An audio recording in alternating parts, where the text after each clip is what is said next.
మా ద్వాదశ రాశుల వారందరూ కూడా పాటించడానికి వీలుగా ఉన్నటువంటి పరిహారం తెలియజేస్తారా? 12 రాసుల వారికి కూడా ప్రతిరోజులాగే తమ వ్యక్తిగత దైవాన్ని ప్రార్థించుకుంటూ ముందుకు వెళ్ళడం ఒక విధానం అయితే, దానితో పాటు మీకు అవకాశము సమయము అన్నీ కూడా ఉన్నట్లయితే తప్పనిసరిగా ఈ రోజున దత్తాత్రేయుడికి సంబంధించిన శ్లోకాలు, అలాగే దత్తాత్రేయుడికి సంబంధించిన మందిరాలు దర్శించడం, ఏదైనా సరే దత్తాత్రేయుడికి సంబంధించినవి చేయడం అనేది చాలా చాలా చాలా మంచి ఫలితాలు ఇస్తుంది.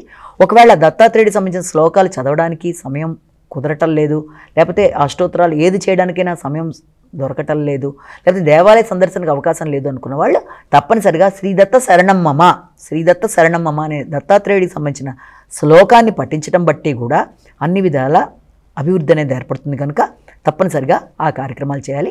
అలాగే ప్రధాన చెప్పుకున్న రాశి ఫలితాలని కేవలం ఒక వ్యక్తిని ఉద్దేశించి చెప్పలేదు కాబట్టి అన్ని తమకే వర్తిస్తాయని అనుకోకుండా ప్రతి వ్యక్తి తమ వ్యక్తిగత జాతకంతో కలిపి ఈ యొక్క రాశి ఫలితాలు చూసుకుంటూ ముందుకు పెడుతున్నప్పుడు గోచారీచి ఎదురవుతున్న సమస్యలు ఏదైనా చిన్నపాటి ఉన్నప్పటికీ కూడా దాన్ని చిన్న చిన్న పరిహారాలతో చేసుకుంటూ ముందుకు వెళ్ళినట్లయితే అన్ని విధాలుగా కూడా అభివృద్ధికరంగా ఉంటుంది. మానసిక ప్రశాంతత ఏర్పడడానికి ఈ రకమైన పరిహారాలు చేసుకోవడం బట్టి ఒక చక్కటి స్థిరత్వం అనేది ఏర్పడడానికి అవకాశం ఉందని మనం ఇక్కడ గుర్తించాలి.